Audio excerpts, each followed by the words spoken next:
Vi que subiste un video hoy, justo hoy a la mañana, no me acuerdo en qué momento, no sé si lo subiste hoy o anoche, pero hoy lo vi, donde hablabas de algunos versículos bíblicos que dicen que debemos orar por nuestro gobierno, nuestros gobernantes. Dame tu posición, porque yo tengo una posición, yo sé que vas a decir no, pero es lo que dice la palabra, yo tengo una posición diferente, otro entendimiento de estos versículos, Mira, está bueno, hay que enriquecer lo que- que pero, conocemos. pero es el entendimiento mío, no quiere decir que sea una verdad.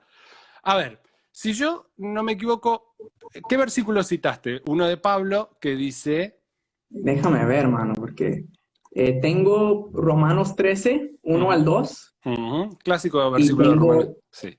ajá, sí, Romanos 13 siempre se usa, pero más me enfoqué en Primera Timoteo 2, 1 al 2, Léemelo, ¿puede ser? que dice, así que recomiendo, ante todo, que se hagan plegarias, oraciones, súplicas y acciones de gracias por todos, especialmente por los gobernantes y por todas las autoridades, para que tengamos paz y tranquilidad Ahí está. y llevemos una vida piadosa y digna. Entonces me Ok. enfoqué ahí, más que todo. Pues sabés que yo, a lo largo de mis 18 años, fui enseñado con este concepto de que hay que orar por los gobernantes. Y estoy de acuerdo que hay que orar por los gobernantes. Estoy plenamente de acuerdo. Yo creo que para que les dé sabiduría al Señor y que no nos hagan daño, básicamente. Porque me cuesta Sí, sí. ver, me cuesta a mí ver gobernantes con el sentido común de la gente. Tienen un sentido común de gobernante, pero no tienen sentido común de la gente en general. Entonces, Ujú. cuando yo veo las imágenes de lo que está pasando en Colombia, me parece una aberración, aberrante, sí, desconociendo un montón de factores de lo que está pasando en Colombia, trabajo con colombianos, entonces hoy los veía y estaban como desenfocados con toda esta situación. Ah, Yo creo que en realidad Pablo nos está advirtiendo, por ejemplo en el versículo de Pablo, que los gobernantes van a usar todo el peso de la supuesta ley que tienen para que no nos desboquemos, que no vayamos contra ellos porque vamos a tener problemas, pero no porque sea lo correcto, no sé si es lo correcto. Porque denunciar injusticias me parece que es lo correcto. No sé si sí. violencia con Ujú. violencia es imposible que alcance la paz, pero creo que se ha tergiversado este versículo a lo largo de los años para que la gente no se subleve, ni se levante, ni levante su voz y que se someta a lo que se supone que Dios dice. Estoy de acuerdo en que los gobernantes los elige Dios, o mejor dicho, los permite Dios. No sé si los elige. Los permite porque es Mm. su soberanía.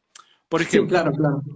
a ver, yo sé que tengo entendido que vos tenés dentro de la política en Estados Unidos tenés una visión conservadora, republicana. Creo que en algún video lo has dejado ver o en algún vivo, si no me equivoco, ¿no? ¿Es así? Sí, me inclino por ahí, con las ideales. Y siempre hay gente que es problemático dentro de ambos lados. Entonces, no siempre estoy a favor de la persona, Mm. pero por lo general voy detrás de las ideales conservadores. Ujú. Porque yo veo que, por ejemplo, con la tergiversación de estos versículos, se ha implantado, por ejemplo, la ideología de que ciertos candidatos fueron elegidos por Dios, puestos por Dios como si fueran un David o un Saúl, ¿entendés? Un Salomón. Ujú. Y en realidad, por ejemplo, vamos a ser claros, el caso de Trump, que yo no soy un tipo que ha simpatizado nunca con Trump ni con sus políticas, pero esto no es un debate, te estoy hablando de mi posición. No, sí, Sin sí. embargo, tengo una visión mucho más liberal. De hecho, eh, debería decirte que en las últimas elecciones he votado demócrata y me ha costado de que mucha gente me diga, no, un cristiano no puede votar nunca demócrata. Y yo creo que en realidad un cristiano puede votar cualquier cosa o no puede votar nada. Depende de cómo lo vea. Por eso digo, estos versículos no fueron interpretados, para mí están claros, pero no fueron interpretados de una manera que en realidad la gente no se plantee el poder del gobierno o el que no cuestione nada. ¿No? ¿No? Sí, ese es el otro extremo. Yo creo que la gente ha usado, por lo menos Romanos 13, Uh -huh.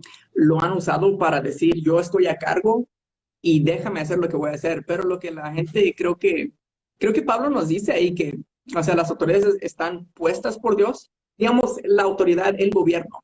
Si no son las autoridades individualmente, uno vota, hay una democracia, ¿verdad? pero sabemos que el gobierno, la institución del gobierno, el propósito es cuidar al pueblo y pues cuidar tu vida y cuidar tus pertenencias. Creo que podríamos resumirlo de esa manera. Y ellos deberían rendirle cuentas a Dios. El gobierno debería entender que tiene que hacer lo correcto, lo justo ante Dios, porque tiene que rendirle cuentas a Él. Pero el gobierno falla, el gobierno se vuelve corrupto en muchas ocasiones, en la mayoría de ocasiones. No conozco ningún gobierno que no tenga un elemento de corrupción. Y ahí es donde sí, nosotros tenemos que, yo creo que sí tenemos que ir en contra, hablar en contra de lo que está mal, de la corrupción del gobierno. Y claro, si te dicen, haz esto, y esto que te están pidiendo va en contra de Dios, de lo que Dios manda, obviamente tenemos que desobedecer. Ahí sí.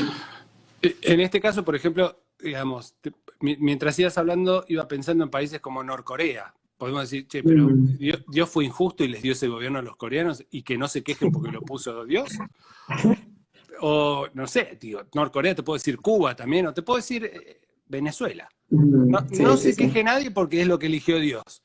Y como está difícil, me parece que es un versículo, no estoy cuestionando lo que vos decís, hoy en el video, digo, hoy cuando lo escuchaba, es un versículo que a mí siempre me generó roce con mi forma de pensar y con mi forma de ser. Digo, no puede ser que nos llame a someternos a la mentira, a la tiranía, no a los excesos, a los abusos. Creo que debe tener otra connotación. Y llego a la conclusión de que en realidad nos recomienda, mira, mejor es no meterte en quilombo, meterte en lío. Si te metes, sabes que ellos van a usar todo el peso de la fuerza que tienen, la espada, y te van a dar. Pero no está condenando, me parece, la idea de desafiar, por lo menos ideológicamente o en nuestra mente, o de cuestionarnos qué es lo que están haciendo. Digo, porque hoy quedé espantado con las imágenes que vi de Colombia. Impresionado. Digo, no creo que nos tengamos que callar y digamos, estaría prohibido o no podríamos ni hablar del tema de Colombia, porque me cuesta. Cualquier comentario sería ya oposición al gobierno, claro, en ese caso. Entonces no es tampoco a ese extremo. Sí, es difícil, como que necesita un balance esa parte, ¿no? Porque, digamos, por un lado, ok, impuestos. Impuestos es algo muy común que miramos en los tiempos de Jesús, pues es el ejemplo perfecto. Le dicen, hey, ¿y le doy impuestos a César o no? Y Jesús dice, dale a lo de César lo que es de César, tiene su rostro, o sea, es de él, ¿verdad? Pero ya en el sentido de que están matando injustamente, ahí sí, digamos, en ese sentido yo creo que sí es necesario levantar la voz y hacer un poquito más, ser más activos. Ahí sí no estoy de acuerdo en que quedamos callados mientras están haciendo esto. Yo no me quedaría callado si yo miro eso en la calle, o sea, respondería de alguna forma para poder proteger a la gente, ¿no? Pero un versículo de esos. Estoy de acuerdo, pero entendeme, no es que estoy cuestionando. Digo, te tengo acá y aprovecho el momento para charlar de esto porque en realidad yo entiendo. Lo digo, pero por favor no lo tomes como que te estoy cuestionando a vos, ni nada de eso. Digo, es un versículo que muchas veces me he encontrado con gente que tiene distintas opiniones, ¿no? Sométase y cállese, o algunos escuchan, pero porque te tengo acá lo hablo, no quiero desafiarlo en lo más mínimo. Yo no lo tomé así. A mí, o sea, expandir en ese diálogo creo que es bastante importante, porque yo no mencioné, hay mucho que no mencioné, y me quedé como incómodo, y dije como que, pero hay más factores aquí. Entonces... Sí, es difícil por ahí en un video abarcar todo el contexto o todo de lleno el versículo, o sea, tenés 2-3 minutos para hablar de algo y bueno, hay un montón de cosas que quedan colgadas. Pero no estaba más o menos al tanto del tema de Colombia cuando vi las imágenes y dije, no, acá hay algo que no va. No me cerraba. Pero sí, hay gente que dice, tenemos que poner la otra mejilla. Es muy fácil a veces poner la otra mejilla cuando no nos toca a nosotros, ¿no? O sea, cuando el que la está pasando mal es el otro. Contame, Molle, contame lo que quieras, ¿en qué andamos? Contame cómo, te veo mucho en vivo con un par de personas que están en la misma, que son teólogos, ¿verdad? Sí, me he metido por ahí. Hemos tenido un par de buenos diálogos con teólogos, con apologistas o apologetas. No sé al final cuál es el título, apologistas o apologetas. Sí, tampoco sé. Y hermenéuticos. o hermenéuticas. Y también, sí. Yo no soy muy bueno en la apologética, pero me encanta aprender, me encanta hacer preguntas y todo así. Me enfoco mucho en la teología sistemática, qué dice la Biblia acerca de todo este tema. Entonces, la idea es sintetizar todos los pasajes de la Biblia y intentar ofrecer un resumen claro, conciso, cierto, correcto de lo que la Biblia dice. Tengo la, Me gusta hacer eso. Tengo a veces la impresión de que la teología, la hermenéutica, no sé si se define así, y la apologética dejan un poco de lado la cuestión de la experiencia, que es algo, por ejemplo, en lo que yo me centro mucho, ¿no?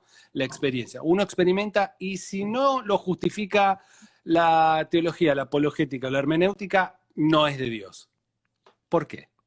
¿O estoy equivocado en esta concepción? Pues la hermenéutica es digamos, lo podemos definir como la ciencia de interpretar la Biblia. O sea, darse cuenta que la Biblia tiene diferentes géneros literarios, la Biblia se interpreta de forma literal, pero dentro de cada género, ¿verdad?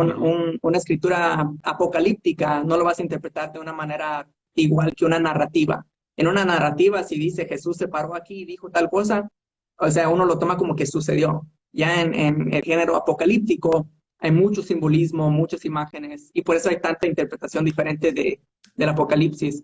Entonces, la hermenéutica simplemente es la ciencia que busca interpretar la Biblia de acuerdo a sus diferentes libros y géneros. Pero la teología sí, hay una parte de la teología que es muy filosófica, es muy de pensamientos, es muy teórico. Uh-huh. Sí, y hacen esa división. Dicen, hay gente que se especializa en la teología filosófica, otros en la teología sistemática, que es la que a mí me gusta, pero también hay una teología práctica, que es más de, ok, esto dice la palabra, boom, ¿ahora qué? ¿Qué hacemos con esto? Y a mí me encanta eso. Y yo creo que ahí dirías que tú te centras más en eso, como en qué hacemos con estos versículos ahora, cómo lo vivimos, cómo lo practicamos. Tú estás por ahí, ¿no? Yo, es que acá se desprende otra pregunta. A ver, Moye, tú, para poder contestarte esto necesito preguntarte otra cosa. Okay. ¿Vos pensás que la Biblia, eh, no sé cómo preguntártelo, ¿no? Porque no es un debate, Moye, te juro que es una charla a corazón abierto. Y por ahí, No, pero nada, yo lo entiendo. te veo tan bueno, te veo tan humilde que por ahí pensás que es agresivo contra... Pero no, la pregunta es, ¿vos no pensás que la Biblia puede haber estado adulterada o mal interpretada, mal traducida a lo largo de los años? Sí, en nuestras traducciones, sí, en nuestras traducciones hay fallas. Eh, y por eso es que se tienen que hacer nuevas versiones cada par de años. Y cuando te digo hay fallas, no es que hay fallas que de repente, esto que mandó Dios, al final no lo mandó Dios, sino que se le agregó algo. Sino que hay muchas letras en el hebreo, digamos, que se parecen. Y no tenemos una copia original de un autor de Moisés, sino que tenemos copias de 100 años después, 200 años después, gente que estaba escribiendo en papiro, que no duraba mucho, la tinta se desvanecía, así como cuando escribes un número de teléfono en un recibo de McDonald's, eso en un año ya no está ahí. Entonces tenías gente a la luz de vela escribiendo. Y para darte un ejemplo, mira, aquí tengo, mi brazo va a ser la clase hoy. Aquí tengo un par de letras en hebreo. Okay. Este es el Yod, este es el Vav. Se parecen, solo que este es más largo. Okay. Entonces, en algunas ocasiones podría haber sido que estaban cansados con la luz de vela y escribieron Vav en vez de... ya se me olvidó. Pero confundieron las letras ahí. Pero lo bueno es que tenemos tanto manuscrito y tanto fragmento de manuscritos que al comparar, digamos, los miles, y son miles, no es una exageración, encuentras que, ok, entre 1000 hay 200 que tienen este mismo error, porque quizá las copias se fueron copiando como teléfono descompuesto, pero cuando miramos todos los demás, podemos filtrar esos errores y tener una traducción correcta. Cuando decimos que la Biblia es infalible y la palabra es infalible, estamos hablando de los escritos originales. porque ya las Biblias, hay algunas Biblias que son paráfrasis. Eso significa que yo tengo una Biblia o un escrito en griego y básicamente estoy dando como mi opinión. Si dice, eh, qué sé yo, como Jesús lloró, puede ser que yo agregue Jesús lloró porque había Ujú. muerto la o porque ya puede ir otra interpretación. Jesús lloró porque estaba molesto que habían hipócritas que habían contratado que lloraran también con ellos. Ya se puede como meter interpretaciones a diferentes versiones, pero eh, se habla de una, ¿cómo se llama? Una exactitud textual Sí. como de 9 punto no sé cuánto por ciento. Eh, entonces hay variaciones en cómo se escriben palabras, hay variaciones donde cambian una palabra por otro sinónimo, hay variaciones donde quizá agregan una cosita más, pero es muy, muy, muy poco. Pero al final, cuando comparamos textos de la antigüedad, la Biblia es el más confiable. Tú comparas textos con escrituras de la vida de Alejandro Magno, Ujú. Cleopatra, eh, Heródoto, el padre de la historia, y encuentras que no hay tanta evidencia ni para Aristóteles, Platón, no hay tanta evidencia para decir que ellos existieron como para decir que la Biblia es, Es fidedigna. ajá. Entonces es el libro más confiable de la antigüedad. Es la palabra de Dios, porque hiciste mención, la Biblia es la palabra de Dios. Digo, sin embargo, por ejemplo, no hay un solo libro que lo haya escrito Jesús, sino que narran de Jesús y narran de Dios. Ujú, Y digo, es gente que experimentó a Dios y habló de sus experiencias. Por ejemplo, en los evangelios, Mateo, Marcos, Lucas y Juan, hablan de la experiencia que vivieron juntos con Jesús, ujú. y se compara una con la otra, pero en ninguna habló Dios o ni siquiera Jesús dejó un libro escrito. ¿Por qué asumimos que es la palabra de Dios y que no es el hombre hablando sus experiencias con Dios, apuntando hacia el objetivo de Dios? No sé si se entiende la pregunta. La Digo, pregunta es, ¿por qué asumimos que es la palabra en vez de las experiencias de hombres sí, que hablaron con Dios? sí, ¿por qué aseguramos que es la palabra de Dios? Claro. Yo creo que tal vez porque la misma interpretación, digamos, cuando la Biblia se interpreta a sí mismo, ahí es donde decimos, ok, ya, estuvo aquí. Entonces, Jesús, por lo menos él cuando habla de su ministerio, de su necesidad de morir, de resucitar, él en algún momento dice, y esto es para como afirmar los salmos, afirmar la ley, afirmar, así, usa tres divisiones, pero lo que él dice básicamente es un resumen del Antiguo Testamento y sus divisiones del Antiguo Testamento, la ley, los escritos de los profetas, la ley y, y no me acuerdo qué más dice, pero Jesús ya está afirmando el Antiguo Testamento. Y después tenemos partes en el Nuevo Testamento donde yo creo que los discípulos hacen lo mismo. Cuando Pablo dice que toda escritura es inspirada por Dios y Ujú. da el propósito de las escrituras, es el que corta, el que divide.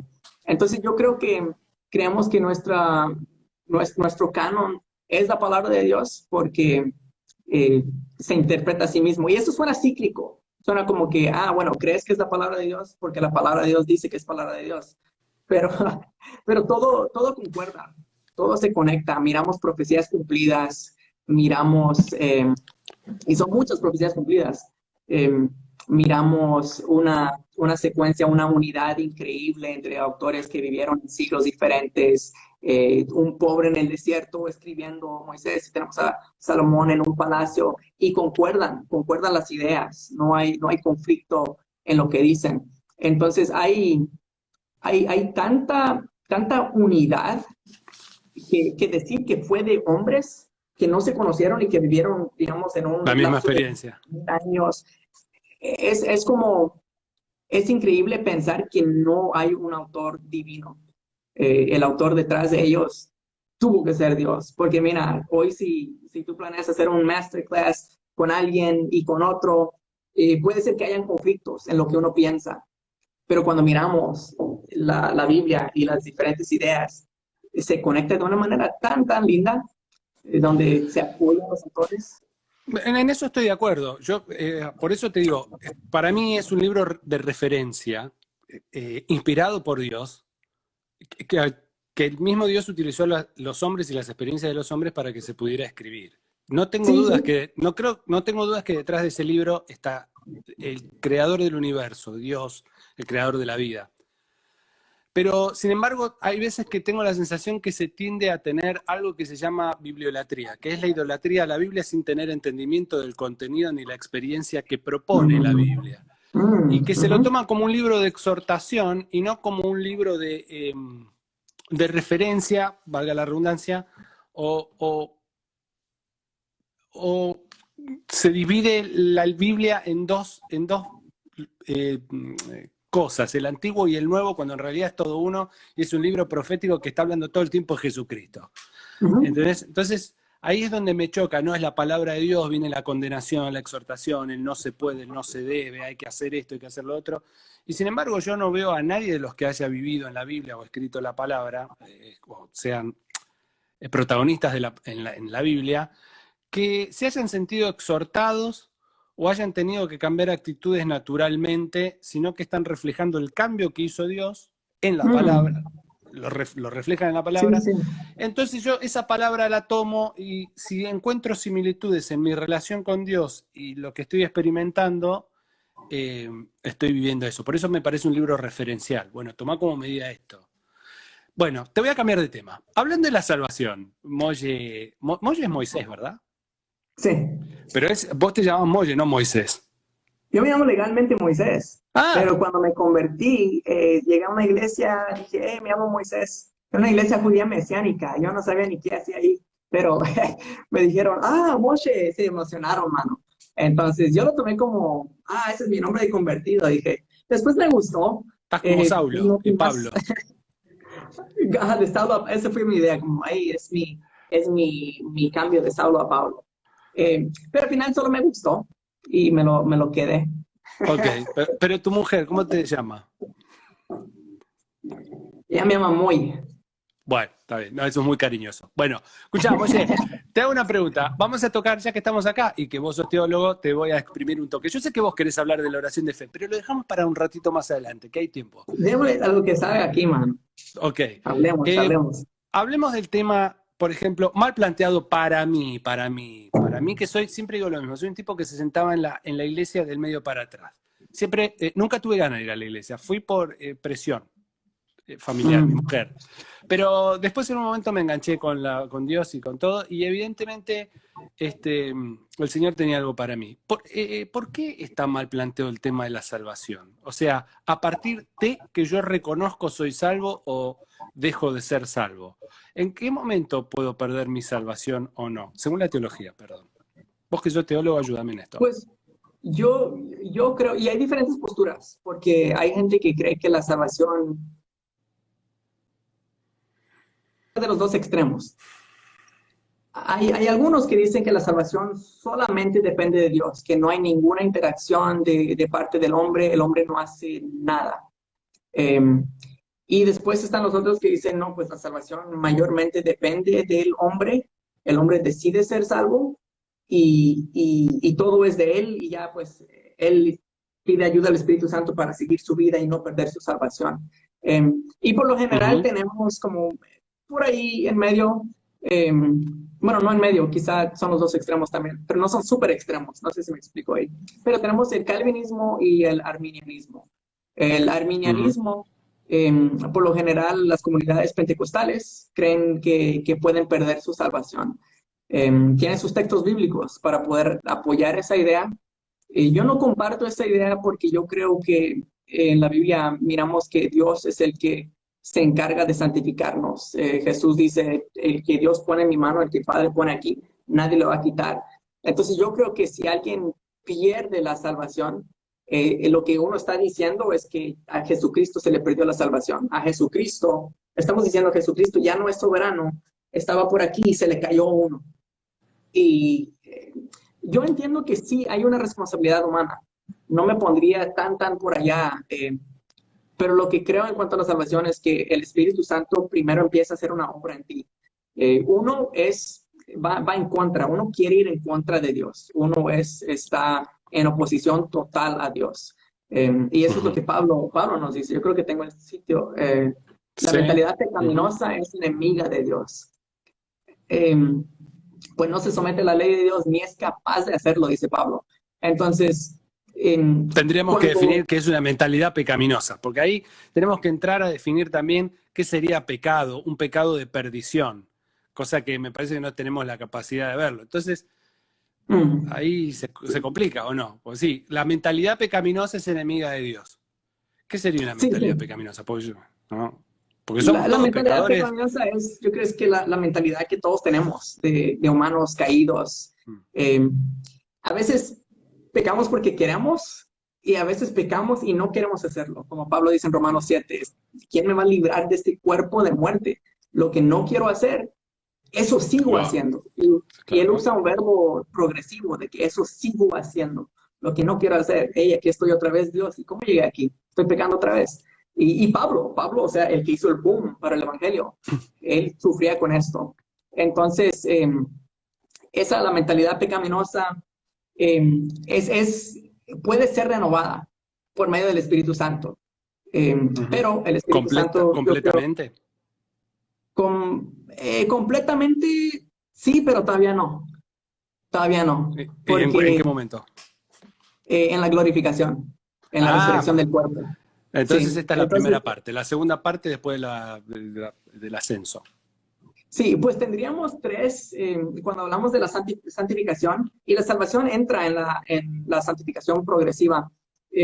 Son tres diferentes puntos. A ver. Jesús dice, está hecho, consumado es, ¿verdad? En ese momento Jesús pronunció que ya, o sea, el que cree en Cristo ya es salvo. Pero durante nuestra vida cristiana, en lo que estamos quitando y desechando esta mente pecaminosa, poco a poco, en nuestra subida con caídas y todo, esa en teología le llaman la santificación progresiva. Y no debemos tener miedo al término santificación o santidad. Yo creo que lo hemos complicado porque, ay, el santito, ¿verdad? Es lo que algunas veces nos decimos, pero Pablo le escribe a sus iglesias y dice, hey, les escribo a los santos.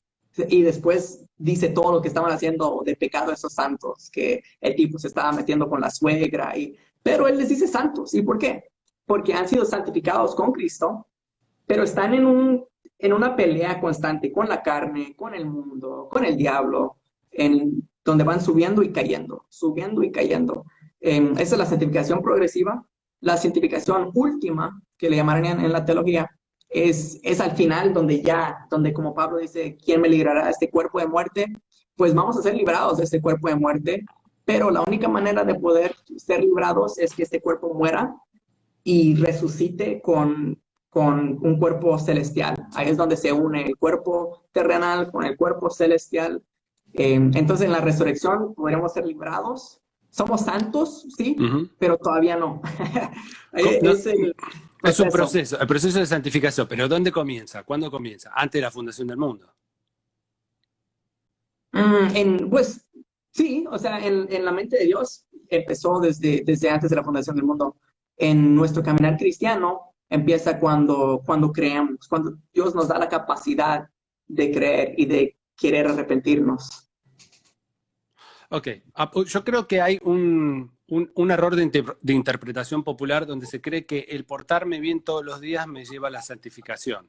Eso es Mm, totalmente falso. O sea, sí, sí, alguien el otro maldición. día me escribió, puse un tema, no me acuerdo qué historia puse con el tema de la santidad, y alguien me puso, es hacer lo bueno todos los días. Yo creo que hacer lo bueno todos los días es la consecuencia de la santidad. Creo que es el punto de partida en un punto de llegada, Buenísimo. la santidad. Y después la experiencia, el caminar con Dios es el proceso de santificación a lo largo de nuestra vida. Digo, vamos creciendo en santidad, ponele que fuera esa Ujú. la interpretación Sí, orgánica. sí. ¿De dónde sale el tema de la oración de fe?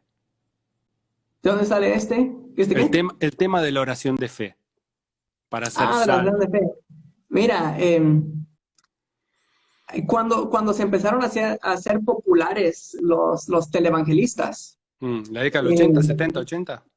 Ajá, por ahí, pues ahí es donde hubo como otro auge ahí, pero realmente empezó como en los 1800, pero en Ah, 1900 no. se convirtió en entretenimiento, en un evangelismo que entretiene.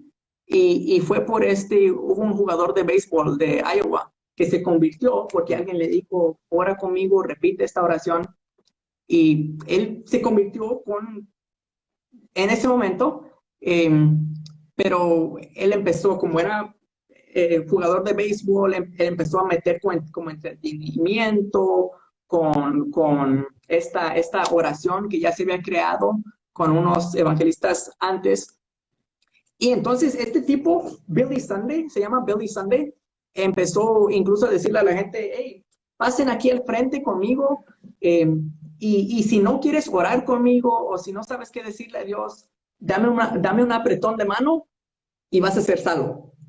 Dios va a saber que eres salvo. Entonces, es una locura, mano, pero yo creo que los misioneros cuando salieron a toda Latinoamérica y a muchos lugares del mundo, se llevaron esta idea, una mala idea, de que la salvación es repetir una oración. Repite después de mí.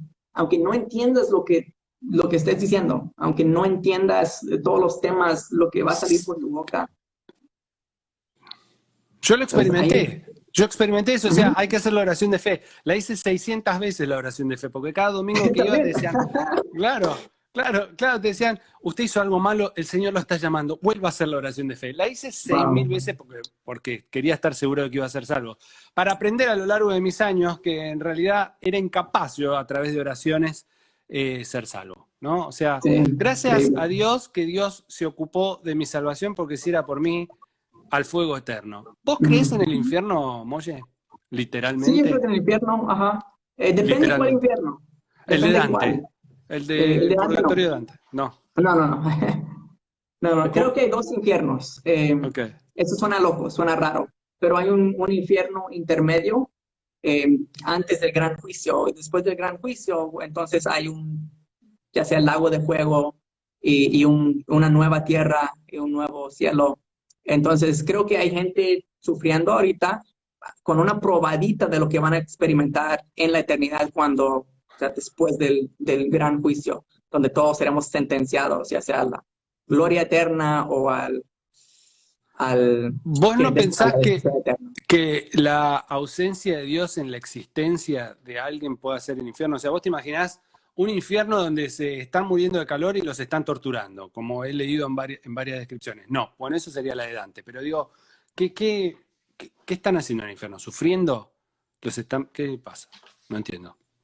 Donde están ahorita, no sabemos muy bien el infierno intermedio, le llamaríamos, y incluso el cielo intermedio, porque el cielo donde están los santos ahora no es el lugar eterno.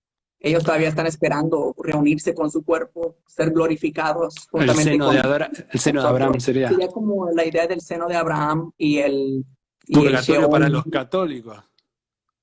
El purgatorio ya sería como un lugar diferente donde ahí te sigues santificando. Entonces, si no cumpliste bien en esta vida, vas al purgatorio, Dios te santifica 2 días, 2 horas, 2000 años, y ya cuando estés santo por medio del fuego, purgado, o de purgatorio viene de purgar y quitar todo lo malo, entonces ya puedes irte al cielo. Esa es la idea de los católicos. Y yo creo que ese es el que, ¿Cómo? el que viene más delante, esa idea, Sí, sí, sí, claramente, ¿verdad? el purgatorio de Dante, claro. ¿Cómo te imaginas el cielo? ¿Qué te imaginas del cielo? Wow, el cielo, yo he estado muy animado en estos días, mano, porque yo tengo dolor de ciática, estoy cansado. Y me Y quiero digo, morir. digo, digo, wow, cuando yo esté en el cielo, y el cielo o sea, el cielo eterno es aquí en la tierra. Eso es lo que se nos olvida muchas veces, que pensamos en un lugar espiritual, Mm. pero el lugar espiritual es incompleto. Ese lugar espiritual, otra vez donde están esperando los que han muerto, es incompleto porque Dios nos creó alma y cuerpo. Y la idea es que se haga tu reino aquí en la tierra, ¿verdad? Cuando oramos, que se haga tu reino aquí en la tierra, una tierra nueva es lo que podemos esperar para toda la eternidad. Y cielo nuevo también. Yo creo que vamos a tener los recuerdos de esta vida, porque si no, ¿cómo podríamos, o sea, glorificar a Dios por lo que ha hecho, por nuestra salvación? Vamos a tener una salvación y un recordatorio de esa salvación. Creo que vamos a conocer a nuestros amigos de aquí mismo. Creo que vamos a conocer incluso en una infinidad de tiempo. Creo que podríamos conocernos todos, todos los salvos. Creo que nos vamos a conocer, vamos a tener una amistad muy íntima. Creo que vamos a poder, se habla de calles de oro. Calles implican viajar, caminar hacia algún lado. Creo que vamos a poder explorar esta tierra en su perfección, en su plenitud, probar de cada fruta que hay, comer cada cosa que hay, tener todavía la misma creatividad que Adán tuvo para nombrar todos los animales antes de la caída. O sea, nos llevamos esa creatividad a la eternidad y vamos a poder seguir creando inventos, creando diferentes postres. O sea, va a ser un lugar muy literal y eso se nos olvida. No hablamos mucho de eso. Y por eso es que muchos, así como yo, tenía mucho miedo de la eternidad y creciendo, porque decía como que, ¿y cuándo va a parar? No quiero vivir por siempre. Me daba un pánico porque pensaba en un lugar aburrido donde estoy cantando en una nube. Eh, pero literal, un cielo literal. Tengo dos preguntas para hacerte. No sé en qué orden las voy a hacer, pero, porque las dos van de la mano, pero voy por esta primero. ¿Pretribulacionista, post-tribulacionista? ¿Rapto o no rapto? No creo en el rapto secreto. No creo O sea que hay una mala interpretación del abrir y cerrar de ojos, quiere decir que va a desaparecer su iglesia y que se va a encontrar con Sí. Jesús. No, dame tu... O sea, no creo, digamos, creo en el rapto, pero no creo en la idea del rapto que se ha popularizado por los libros de Dejados Atrás, por las Sí, películas, Left por Behind. Hollywood. Creo que es tan sencillo como la Biblia lo dice, que vamos a recibir a Cristo en las nubes. Entonces, hace un rato hablábamos de los que están en el cielo sin cuerpo y la resurrección.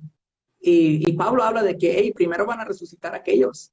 Y el propósito, o sea, tiene sentido que el propósito de resucitar, ir a las nubes, sería conectarse con sus espíritus y venir así como hacían los soldados romanos, cuando los soldados romanos iban, conquistaban lugares y, y el pueblo los recibía. ¿Y sabes lo que eso significaba? Era esa palabra de recibir, tiene un contexto histórico que los romanos llegaban y estaban como a 1 kilómetro, puedo estar equivocado, puede ser 2 kilómetros, no sé cuánta distancia de la ciudad, y descansaban ahí, ponían tiendas de acampar y ya estaban casi cerca de ciudad con todos sus esclavos, con todo lo que habían quitado de los otros pueblos.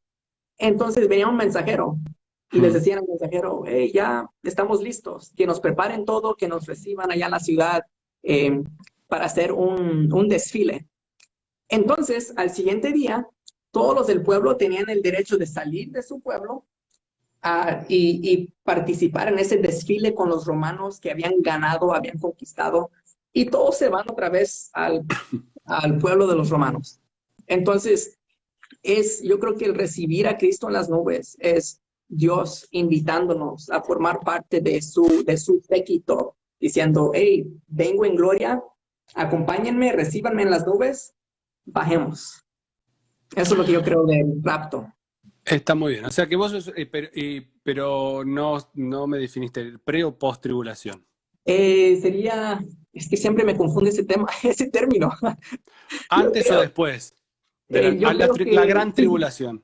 Cristo viene después de la gran tribulación. Cristo viene después. Eso es no, no soy premilenialista. O sea, que la iglesia se va antes de que Cristo venga. O sea, la iglesia de Cristo no vive el apocalipsis.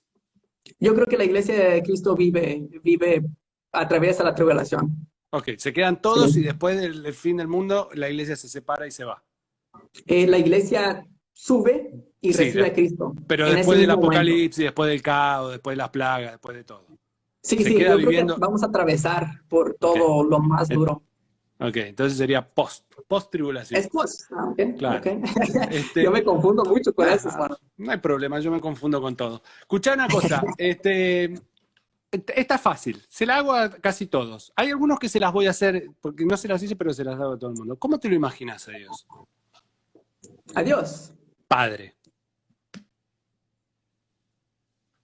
No, intento no hacerlo. Cada vez que mi mente intenta proyectar alguna imagen, digo, estoy equivocado. Va a ser mucho mejor de lo que yo pueda imaginar o conocer. Lo que sí sé es que me va a caer súper bien, que va a ser la mejor imagen del amor, de la compasión, de risa, de compañero, de figura paterna. Yo creo que va a ser lo mejor, pero me cuesta como imaginar eso. Pero la imagen de Miguel Ángel de la Capilla Sixtina de un Dios barbudo con túnica blanca, repodrido de ser Dios, re enojado, eso no te lo imaginas Ah, como persona. No. no, no. En cuanto a carácter, creo que es así como Colosenses nos dice que Jesús es la réplica del Padre, la réplica de Dios, la imagen de Dios. Creo que tal como padre, tal como hijo. Y si nosotros podemos ver a Jesús como humano, como persona, eh, claro, Dios Padre no asumió un cuerpo, ni vivió en la tierra, sino que fue Dios Hijo. Pero creo que se van a parecer mucho en carácter. Así que eso es lo más profundo que puedo ir, creo. Está, Solo en está, carácter, el aspecto visual, no sí, sé. bueno, ¿Jesús era Dios para vos? ¿O es Sí, Dios? sí, ¿Jesús sí es es Dios? Dios. A Ujú, pesar de que completamente. dijo, yo vengo a hacer la voluntad del Padre que está en el cielo, hay un montón de cosas que no sé, vos pensás que era Dios, Sí, yo creo que sí es Dios. sin duda. Y creo que, aunque no dice en ningún momento, yo soy Dios, Ujú, lo terminaron matando por blasfemia. Cuando miramos la narrativa es porque dijo antes de Abraham, yo soy. Y cambió el ujú. tiempo verbal. En vez de decir yo fui. ¿Quién habla así? Antes de que vayas al súper, yo estoy. Es como que, pero ¿quién Claro. hace eso al menos que sea algo con propósito? Los judíos lo entendieron, los fariseos lo entendieron. Fue blasfemia porque él dijo, yo soy, básicamente.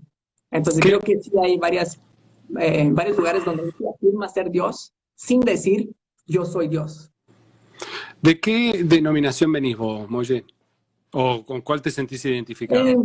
Me siento cómodo con la denominación bautista.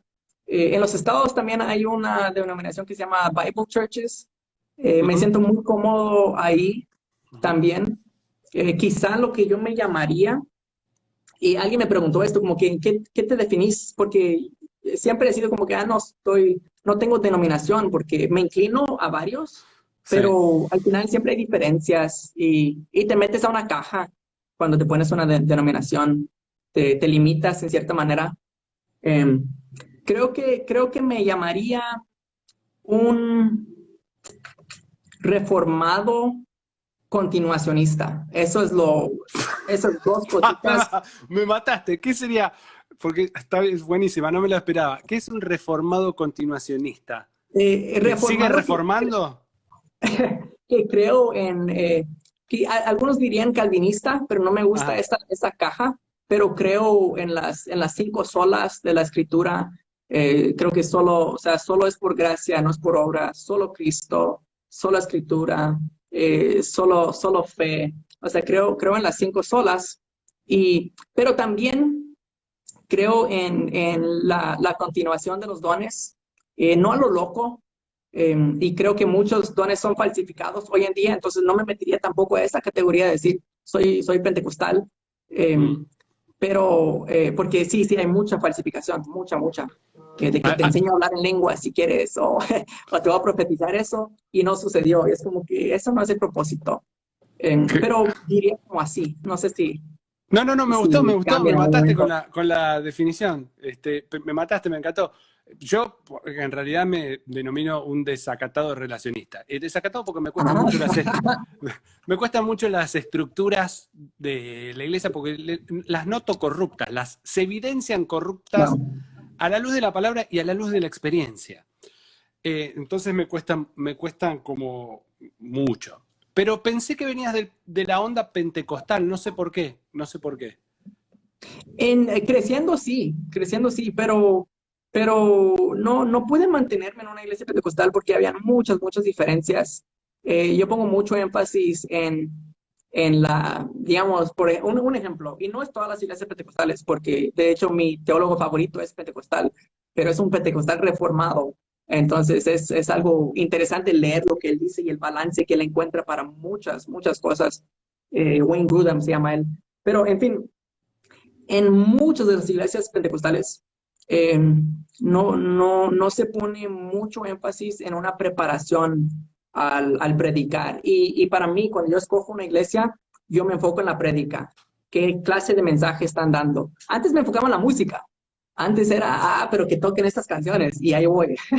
Pero cambió un poco y digo, no, me gustan las prédicas expositivas en naturaleza, es decir, cuando agarran 3, 4 pasajes y profundizan lo más que puedan, en vez de hablarte de un montón de cosas que al final, pues no sé ni qué dijeron. Sí, sí, Sí. me pasa seguido. ¿Qué opinas el Evangelio de la Prosperidad? El Prosperity Gospel que está Lo tan de odio, moda. lo odio, No, mano.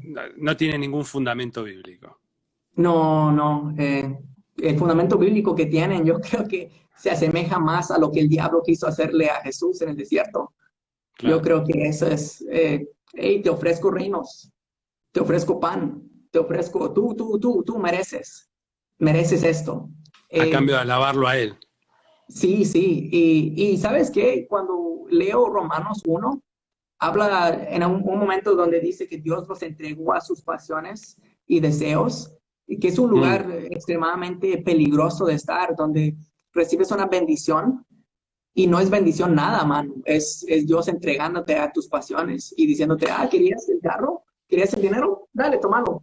Perdete Vos ahí. sabés que ese versículo que acabas de mencionar siempre me lo enseñaron vinculado al extravío de las personas homosexuales que fueron entregados a pasiones vergonzosas. Creo que es el contexto. Cuando Pablo habla, sí es el contexto. Claro, se sacan principios para aplicar a muchas otras cosas. Bueno, pero ya que estamos por el parque, te quería preguntar, por el supermercado, vamos a la góndola de los lácteos. Escúchame, ¿qué onda? Claro, y la gente homosexual, ¿cuál es tu visión ¿puede dar frutos una persona homosexual? Del espíritu. Sí, sí, yo creo que hay gente, no, yo tengo mucho cuidado con llamarlos o identificarlos por su pecado. Eso sí, Ujú. digamos, porque es como, digamos, yo si peco va a ser pensando mal por una mujer, sería fornicario, ¿verdad? Mm. Pero si me catalogan como, hey, los fornicarios, no me gustaría como el título. Hay gente sincera, cristianos, y conozco un par que se han abierto conmigo, han hablado conmigo, que tienen inclinaciones sexuales con gente del mismo sexo, pero al igual que yo, estoy luchando y cuidándome de no caer en tentación con una mujer. Ellos están luchando y cuidándose de no caer en tentación con un hombre, o si son mujeres, con una mujer. Entonces es una lucha diferente a la nuestra, eh, pero cuando ellos deciden eh, librarse, bueno, no sé si es librarse, pero deciden no entregarse a su pecado, Mm. creo que Dios igual los usa. Y hay gente que vive vidas agradables a Dios, fieles a Dios, amantes de la palabra, amantes de Dios, amantes de Mm. su pueblo, pero tienen esta lucha. Ahora ahí estaríamos hablando de una persona homosexual que no practica o no cae en la tentación, digamos, se Claro, estaría mantiene como firme. en Lo mismo que un celibato. fornicario, un hombre, claro. Pero el solo hecho de pensarlo dice Jesús que ya está, ya se pudrió todo. ¿O no? No es lo mismo. Sí, o sea, cuando hablamos de tentación, digamos, la tentación no es pecado. Ahora, si entretienes ese pensamiento por más de un segundo o si encuentras agradable esa tentación que ingresó, eh, entonces ya ahí ya caíste en pecado. Pero, ¿Qué edad, ajá, qué edad tenés, Molle? este mes cumplo 29, bro. Sos un niño aún. Ya. Escuchame. Eh, eh, yo digo, ¿por qué te pregunto esto? Porque tenemos casi la misma edad, yo tengo 45. Digo, Dios me ha usado incluso pecando. Por eso digo, no digo, no pecados sexuales, pero siendo mentiroso. Sí, sí. ¿Entendés? Matando con la boca, odiando. Entonces, siempre me pregunto por qué se estigmatiza tanto al gay. No, no lo puedo comprender. Ah, sí, sí. Lo han puesto como que ese es el pecado imperdonable, mano. Yo creo que eso no es Sí. justo. Eso no es justo. Em, no sé, quizá porque cuando se trata de pecados sexuales son más difíciles de soltar. Es uno de los vicios más difíciles para soltar. Porque, o sea, es tu cuerpo y es una naturaleza de tu cuerpo que tu cuerpo pues, necesita de alguna manera esa relación sexual.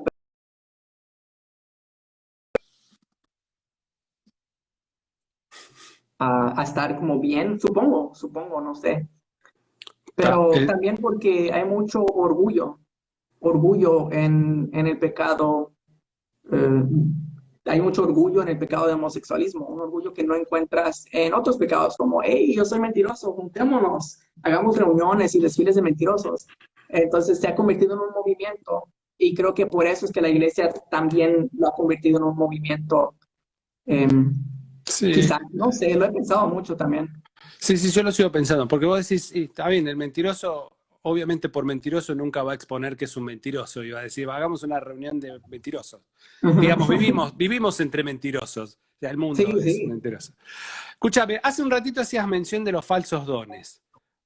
¿A qué puntualmente te referías? ¿Cuáles son los falsos dones que percibís hoy en día? Eh, se ve, se ve muchas veces, bueno, hace años yo estaba en una iglesia y se empezó a hacer una gran onda ahí, invitaciones para que se abriera un curso de cómo hablar en lenguas.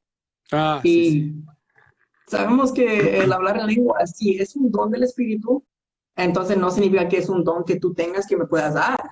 Es una cosa espiritual, que nosotros no lo controlamos, es como el viento, o sea, el espíritu se mueve como le dé la gana y no te lo va a dar si no hay un propósito, si no hay por qué dártelo, ¿verdad? Al igual que otros dones, digamos, pero muchas veces nos enfocamos en los dones como milagrosos o los dones de señal, como la profecía, como las lenguas.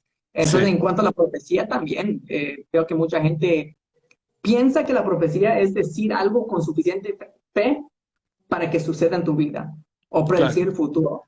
Pero la profecía bíblica no es eso, ni en el Antiguo Testamento ni en el Nuevo Testamento. En el Antiguo Testamento era más de pronunciar juicio. Hey, Dios dice que va a suceder esto y exhortar a arrepentimiento. Los profetas del Antiguo Testamento, ¿qué hacían todo el tiempo? Estaban diciéndole, hey, hey, cambien, Dios viene con todo, ¿verdad? Pero era buscando una respuesta de arrepentimiento. En el Nuevo Testamento, la profecía, hay un cambio de término. Ya la profecía no tiene el mismo peso como lo que tenía en el Antiguo Testamento. Y eso es porque ya se le decía profeta a cualquier persona. Ujú. Habían profetas con los dioses paganos, habían profetas, incluso un artista o un botánico, alguien que cuidaba y hacía crecer plantas. El término profeta se volvió tan normal que a un botánico le decían un profeta. Entonces, ya no era la misma palabra que era en el Antiguo Testamento, donde un profeta era igual que la palabra de Dios. Lo que él decía era la palabra de Dios. En el Antiguo Testamento no, en el Nuevo Testamento, perdón, no es así. La profecía en el Nuevo Testamento parece que es algo diferente, que muchos llamarían o lo definirían más como esas inclinaciones que tienes cuando estás orando o cuando sientes que Dios quiere que te muevas de cierta manera. Y creo que es más común de lo que pensamos. Yo creo Mm. que todo cristiano ha experimentado de alguna manera, hey, llama a tal persona para ver cómo está. Así solo, o sea, como una iniciativa, ¿y de dónde vino? Y llamas